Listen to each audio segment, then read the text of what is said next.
Greetings, community, and welcome to Entropy in Comics.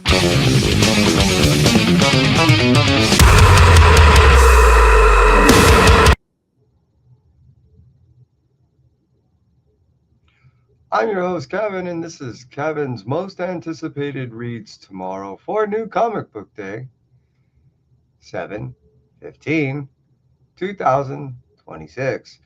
It's hard to believe that we're already into the new day, but here we are. Oh my god, somehow this popped on. Whatever. Hey, I appreciate each and every single one of you that cruise on through. I truly do. And for those of you that cruise in on the live, let's take a moment and say hi. It is a very good morning. I appreciate you staying up so early, dude. At some point, you got to get some sleep. I appreciate it, though. Truly.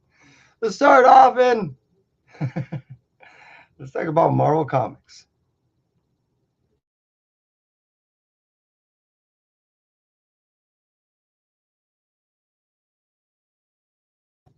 Marvel's going to go ahead and give us Infernal Hulk issue number 9. Here we are. Infernal Hulk's going to go ahead and meet Banner. Well, last time these two met, ripped Banner right out of the Hulk. It wasn't a very good meeting. If anything, it was quite the separation. Let's see if it goes a little bit better next time. Hey, Jag, dude, I appreciate you cruising on through. Truly do. I mean, both of you guys. I'm going to be definitely doing a show in the next day or two. You guys are my regulars. That whole box right there is full of a bunch of books. I'm going to be dropping a whole mass real cheap. Love for you guys to pick up on the deal. And anyone else that cruises on through on the rewind, hey, I'll be selling books real soon. So keep an eye out. And again, let's talk about Infernal Hulk. I am looking forward to Banner jumping back into it. He's been kind of MIA in some regard. He decided to go ahead and live life in a non-reality existence for a little bit. I was thinking it was quite the way to go, and obviously it isn't, because the rest of the world is looking for some help. Banner, help us out here. Moving on from Infernal Hulk issue number 9, and let's cruise over to Amazing Spider-Man Spider-Verse issue number 4. This is where Jordan Blums is killing it. I really dig his writing. And he's going to be doing a Venom book coming out really soon. I like what he does. He keeps writing all the Spider and Venom stuff that I really appreciate. And here we are with Spider-Versity. And he's doing a magnificent job telling it. This basically is all his story. It's kind of tropey in the sense of what we've been getting out of these school style stories, these university style stories. And when you put it into the Spider-Versity, it seems a little bit worse than it really is. It's been a fun story. And now that we're going to go ahead and throw a goblin into the mix, well, you know it's going to end up being a little bit more than these kids are going to be able to handle. We're going to have some true help with some true spiders. And there we are with Spider Woman and Peter and all the other guys are going to have to jump in to truly help out these youngins that are just in the student stage. Amazing Spider-Man Spider-Versity issue number 4, if I recall, of 5 has been a pretty cool ride thus far. Let's move out from Marvel and let's cruise over to Oni Press.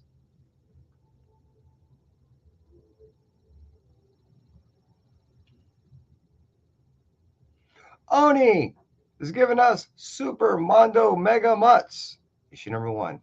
This is, in my opinion, probably one of those properties that are really going to be looked at seriously by some type of animation property to probably end up throwing out there on some type of streaming service. Why? It just has all the elements to do so. We're having these modified mutts that are end up, doing the stereotypical superhero thing, but as dogs. And what better way to do it when you're a Super Mondo Mega Mutt? It has one of my favorite artists on this, which is Juan Gideon, and I'm looking forward to seeing what they do on this storyline. I love his art. I like what he's been doing of late, especially when he's been doing. He's been actually doing all those 80s and 90s stuff with the shark stuff. What was there was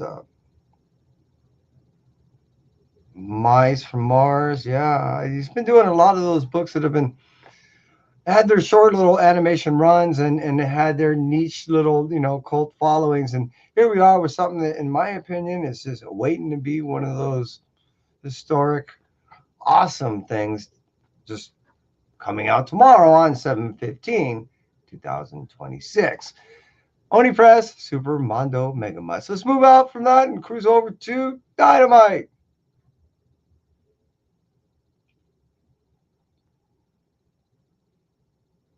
Now, unfortunately, this is the only thing I'm seeing coming out from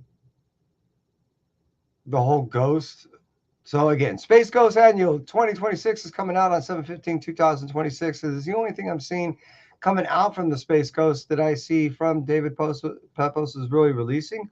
I did see a crossover coming in a few months, but I don't see anything as far as an ongoing series coming out. Don't want to ruin what the crossover is going to be. It's a good I think 3.5, 4 months down the road.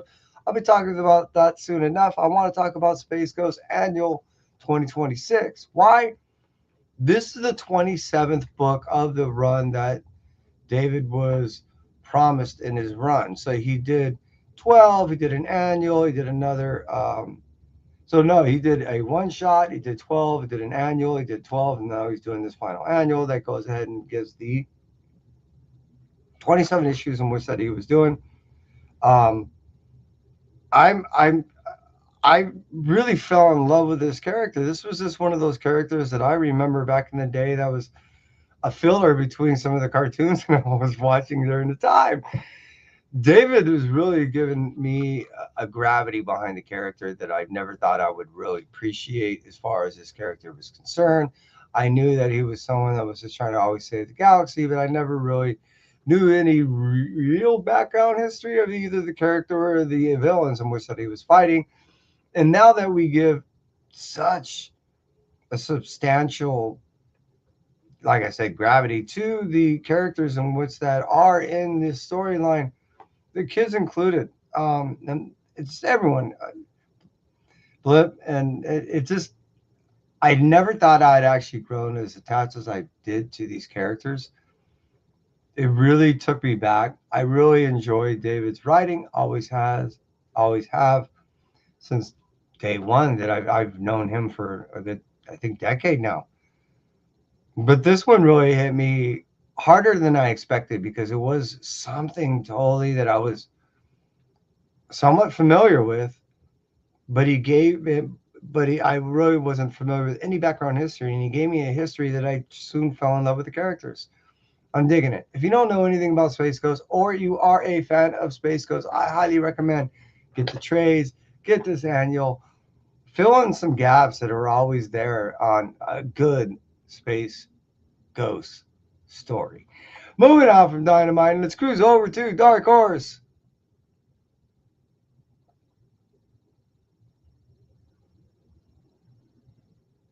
Dark Horse is going to first give us, and only actually, now I think about it, there's only one book.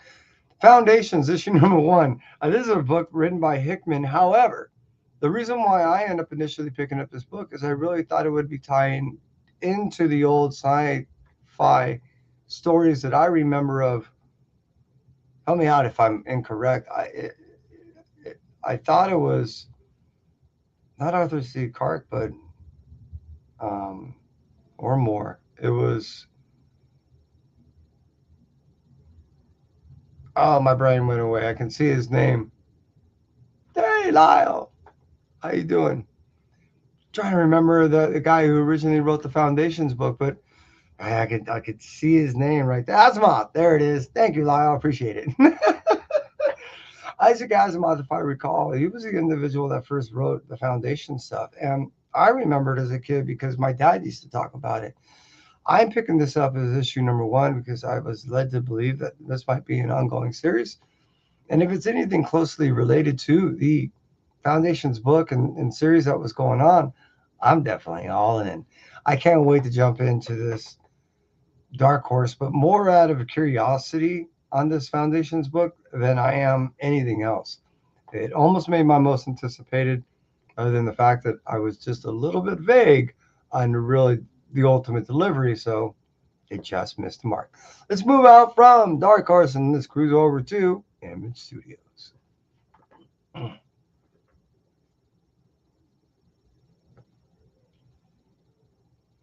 Image is going to first give us G.I. Joe issue number 24. I am way behind. I know that it's all tying into the Energon universe, and I'm really digging the Energon universe as it stands right now, meaning everything is directly tied in. I've been saying this when I knew it was coming out 2 years ago, but what I'm digging is it's all interdependent. Yeah, you could probably read these things and kind of get by as far as Void Rivals, G.I. Joe, and Transformers independently reading, and now Mask. However, this was always meant to be read as an entirety. This is a universe thing. So to kind of skip out any one title, you're really missing out on a large aspect of the overall universe storytelling. That's stated. G.I. Joe issue number 24.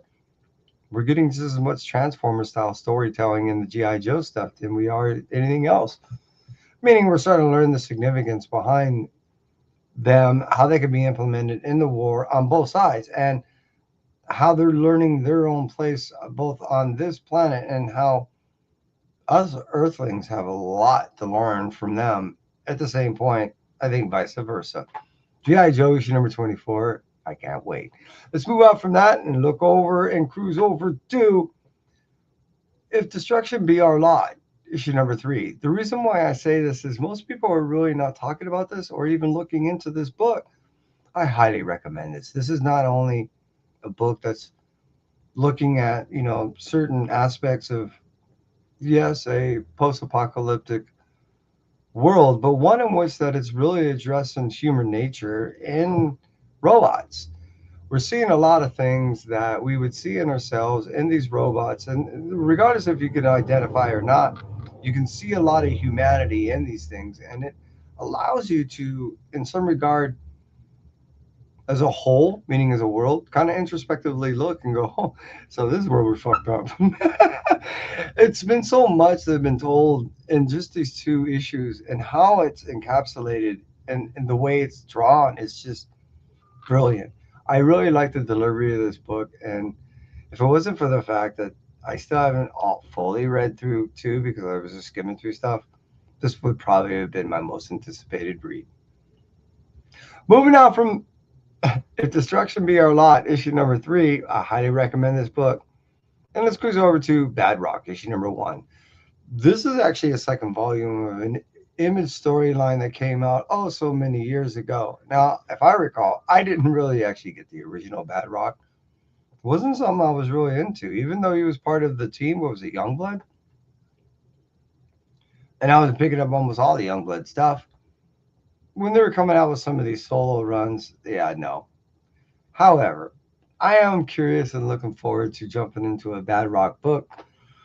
Now, I think it would be a little bit more mature as far as its delivery, its writing, its art. Not only because of the individuals that would be doing the work, but during the time, you not only had kids writing a bunch of kid books, but yeah, they were still pretty snotty in the nose, so they had a lot to learn. I'm looking forward to this book. I think it's going to be rather fun. Should be cool. Let's move out from Bad Rock issue number 1, and let's talk about Tigress Island issue number 5. This finishes it out. This is done. This has been a real fun book. No one ever really thought this was going to be something that anyone is going to be interested in. Issue number 1 came out and took everyone by storm. Yeah, the thing's affordable, but I don't think anyone really thought this would book land at all. Most people would just make consideration that it would have been a little superficial and just telling a story of a bunch of wannabes, basically socialites that either they're failed actors or models or whatever, trying to really not only find themselves, but eventually trying to find themselves off an island where they're just nothing but meat and treated as slaves. Tiger's Island was a lot more than I really thought it would be. I really thought it would just be a bunch of skin and boobs and stuff. I really hope it would have been the story that it turned out to be, and it turned out to be a really good story. I highly recommend this. Get it as a trade. You could still find all the floppies Tiger's Island, Out of Image, issue number 5 coming out on 7/15/2026.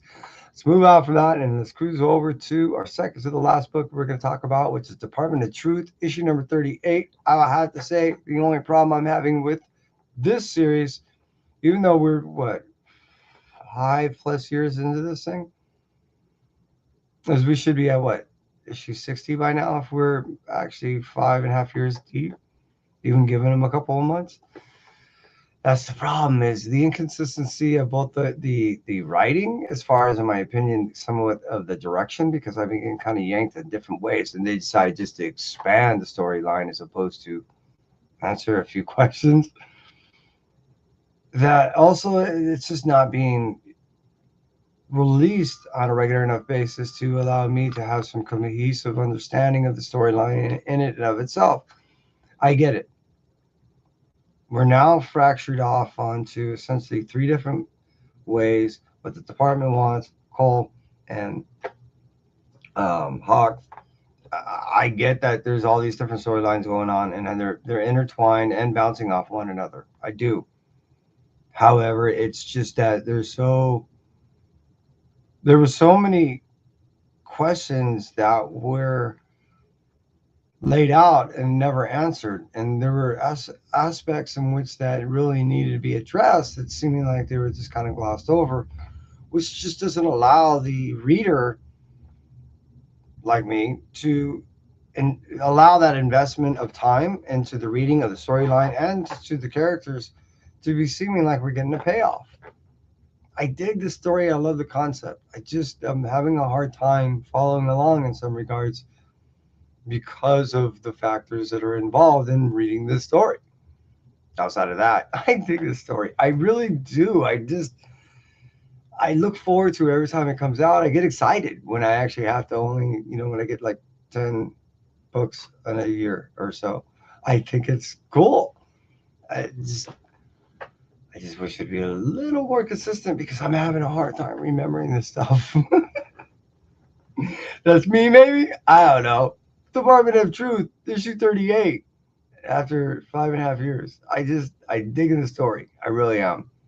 I don't know if it's ever going to end or not, but I think I'm in for the long haul. But hey, that wasn't my Blue Light Special. My Blue Light Special this week is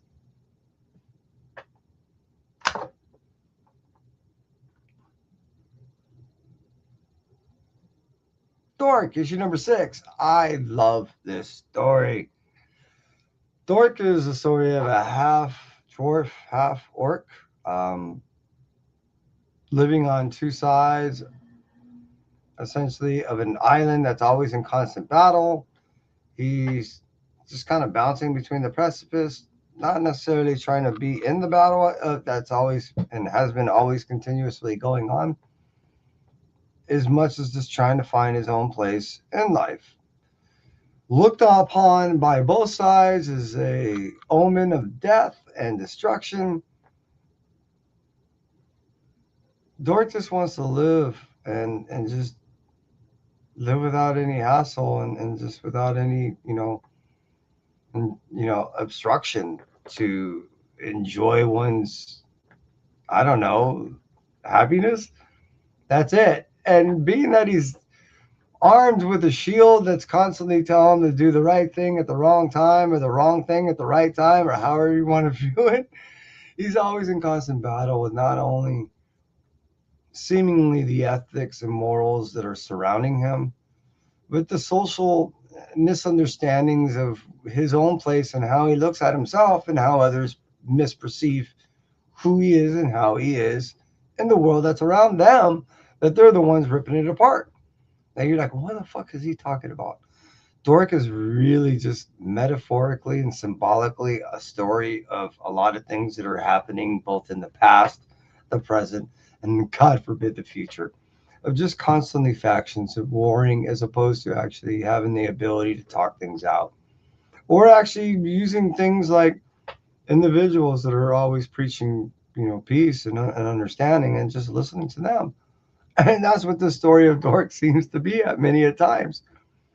Really presented in a very interesting way of a Middle Earth style fashion fantasy world We're constantly in battle and death, destruction, just blood, gore, and the most comedic way happening.